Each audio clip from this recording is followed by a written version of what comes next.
दोस्तों, हमारे जीवन में आध्यात्म का महत्व भक्ति तक ही सीमित नहीं है। आध्यात्म हमारे समाज को बांध के रखता है। यह वह विश्वास है जिसे हम अपने जीवन का अभिन्न अंग समझते हैं। अभी फिलहाल में मैं इसी सामाजिक विश्वास और बंधुता की एक सुंदर कहानी आपसे शेयर करना चाहता हूँ। बात है मार्च 2026 नागपुर रामनवमी उत्सव की। यह उत्सव जैसे नगर के लोगों का एक दूसरे से हेल्दी संवाद था। यह उत्सव जैसे अगली पीढ़ी को दी जा रही भेंट थी। कोई भक्ति में लीन था तो कोई अपने नागपुर के बाहर के प्रियजनों को अपने नगर की परंपरा से अवगत करा रहा था। किसी ने अपने बच्चों को राम, सीता, लक्ष्मण आदि की वेशभूषा कराई थी तो किसी ने सभी श्रद्धालुओं के लिए पानी, शरबत आदि की व्यवस्था की थी।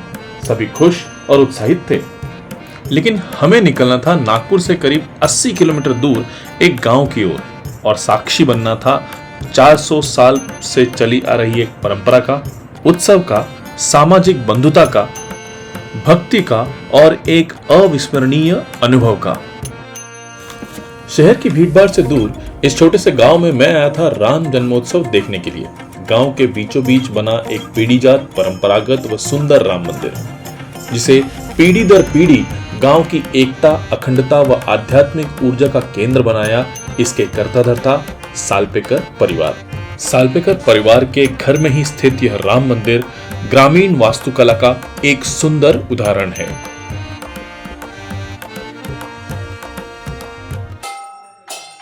सुबह से ही मंदिर में भजन, आरती व मंत्रोच्चार से वातावरण पल्लवित था।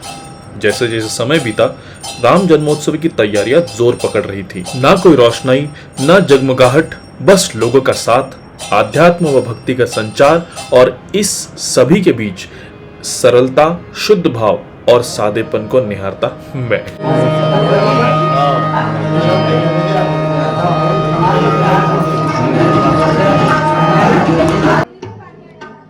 और इसी बीच आई नंदी महाराज की जोड़ी, जिन्हें वस्त्रों और आभूषणों से सजाया गया था और फिर उनकी पूजा भी की गई। हमारी संस्कृति में प्राणियों के सम्मान की एक छोटी सी झलक यहां मुझे देखने मिली।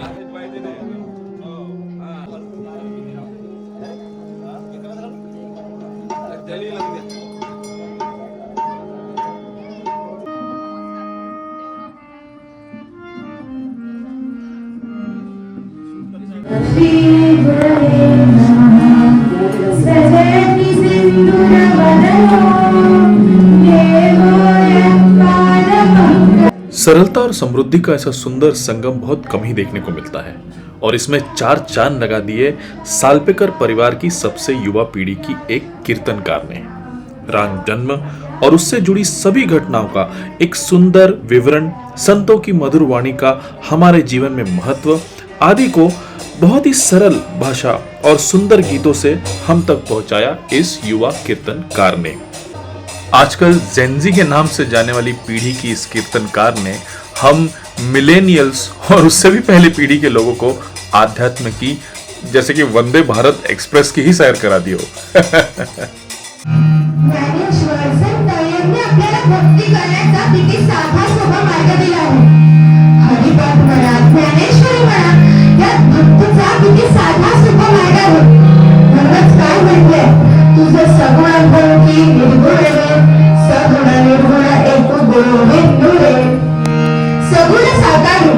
म्हणजे आपल्याला जे दिसतं, आता रोज संध्याकाळ झाली की आपल्याला आपले आई, बाबा, आजी आजोबा म्हणतात ना, हात जोड, दिवा लाव आणि स्तोत्र म्हण त्या सुंदर साकार मूर्तीसमोर असो।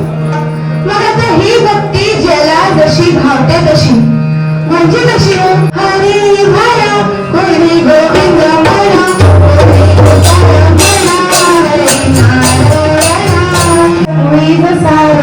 सारे तुम्ही सुरविवन चरणा पसारे, मारो निदुष्ट रक्षण करू सज्जनांचे, हे ऐकता सुरसंच सज्जनांचे, संपूर्णात महाराज की जय।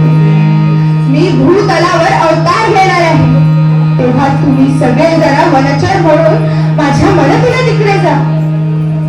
सगळेजण आतुर होते, भगवंत भूतलावर अवतार घेणार आहे, कुठे कुठे तेव्हा भगवंत म्हणाले, शरयू तीरावर अयोध्या नगरीत मी राजा दशरथ आणि कौसल्य मातेच्या पोटी जन्म घेणार आहे.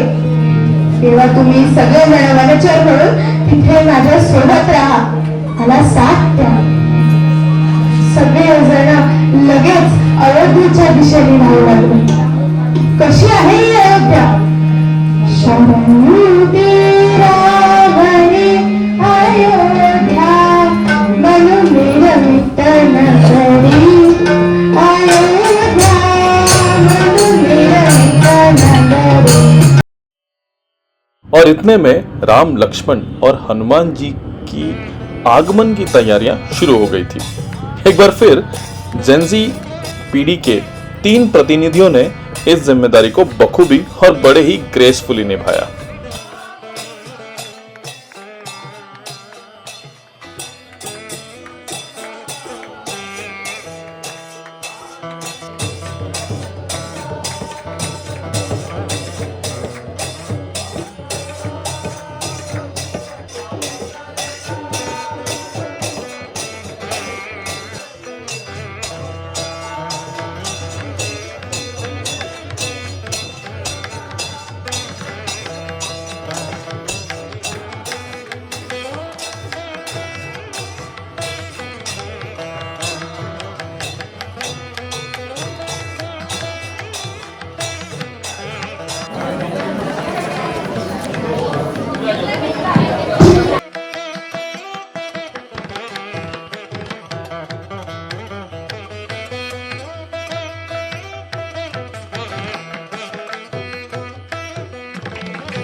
अभी आप कहेंगे, क्या हम सभी को अपने अपने बच्चों को गांव में भेज देना चाहिए?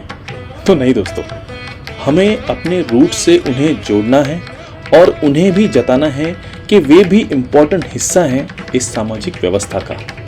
वे भी भाग ले सकते हैं, जिम्मेदारी ले सकते हैं भारत को एक संस्कृति में बांधकर रखने की. हमें उन्हें दिखाना होगा कि हमारी संस्कृति, हमारी सामाजिक व्यवस्था का अनुकरण वे भी कर सकते हैं. वे भी एक मजबूत कड़ी बन सकते हैं भारतीय संस्कृति की. बस उन्हें कोशिश करनी होगी और हमें बस उनका साथ देना है, उनके साथ खड़े होकर उनका मनोबल बढ़ाना है.